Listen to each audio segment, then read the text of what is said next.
Let me ask you a blunt question. When was the last time a recurring weekly planning meeting actually changed your week? Not the calendar invite, the actual meeting. Because in most workplaces, that Friday or Monday sync becomes a status readout that could have been an email, and it costs each person somewhere between 45 and 90 minutes every single week. Multiply that across a team of 8, and you're burning 20 to 30 hours a month on a ritual that mostly restates what everyone already knows. So here's the experiment I ran. I built an AI-assisted weekly planning system that requires 0 new meetings, 0 calendar blocks, and 0 group coordination. And in this video, I'm going to walk you through exactly how it works, how I measured it, and the specific limitations you need to know before you replicate it. By the end, you'll have a 30-day challenge you can actually run yourself. Here's the problem statement stated precisely. Most teams plan their week through synchronous meetings where the highest paid person in the room reads tasks out loud.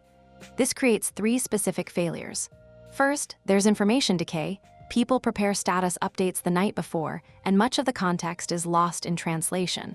Second, there's scheduling friction. Finding a time that works for 9 people usually means someone eats their lunch or stays late. Third, there's the review bias. Participants tend to overreport progress on goals they care about and underreport the tedious but critical work. So my hypothesis was this. A carefully constructed AI layer can triage, summarize, and flag priorities from asynchronous inputs, compressing weekly planning from 90 minutes down to a focused 20 with no drop in actionability. Now let's talk about the actual setup because this is where most people get it wrong. The system has 3 layers. Layer 1 is the input channel, a shared document, a team channel, or a simple form where everyone drops 3 things at the end of their day: what they completed, what they are blocked on, and what they plan to tackle tomorrow. That's it. 3 bullet points under 2 minutes to write. Layer 2 is the AI processor. I used a large language model with a carefully written system prompt that instructs it to identify dependencies, flag blocked items, group-related tasks, and surface anything that's been pending for more than 3 days. Layer 3 is the output, a concise weekly brief that gets delivered every Friday at 5 p.m. to the whole team, giving everyone the weekend to think before Monday morning. The daily method is embarrassingly simple, which is exactly why it works. Every morning before you open your inbox, spend 5 minutes in that shared document. Your task is threefold. First, review the AI's flag from yesterday. If it highlighted a blocked item, decide whether it needs a human conversation or a simple reassignment. Second, add your 3 plan items for today. Third, scan the team's entries from the last 24 hours, not to micromanage, but to catch dependencies. If someone else is working on the same task or waiting on you, you'll see it immediately. The discipline isn't in the tool, it's in the 5-minute daily habit. And that habit feeds the AI processor enough fresh data to make Friday's brief genuinely useful instead of generic. Now the measurement, because if you're going to adopt this system, you need to know whether it's working. I tracked 4 metrics for 30 days. First, weekly planning time. I logged every minute spent in formal planning meetings before the experiment versus the Async check-ins after. Second, task completion rate. How many of the week's prioritized tasks actually got done? Third, dependency wait time, how long blockers sat unresolved. And fourth, a subjective score each Friday, rating from 1 to 10 how confident people felt heading into the next week. After 30 days, my results were clear. Planning time dropped from roughly 75 minutes per week to about 25, including the AI review. Task completion held steady at around 91%. Dependency wait time actually improved because blockers were visible the same day they were reported, not hidden until Friday. And the confidence rating climbed from an average of 6.2 to 8.4. Those are real numbers from a real trial. But here's where I want to be honest, because a good experiment reports its failures too. This system has 3 meaningful limitations. First, it struggles with ambiguous dependencies. If a task is blocked by something that isn't explicitly named in the input, like office politics or budget approvals, the AI won't catch it. Second, it requires input discipline.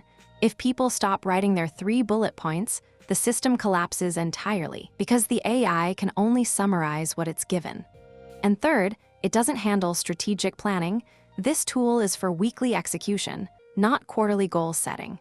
If you try to use it for big picture vision work, you'll be disappointed. So my recommendation is to layer this on top of whatever strategic planning you already do, not to replace it. Let me also address the tooling question because I know you're wondering. You don't need a specialized app for this. A shared spreadsheet, a team channel, or even a simple form linked to a document works fine. The AI processor can be any large language model with a well-structured prompt. The magic isn't in the software, it's in the workflow design. The prompt matters more than the model.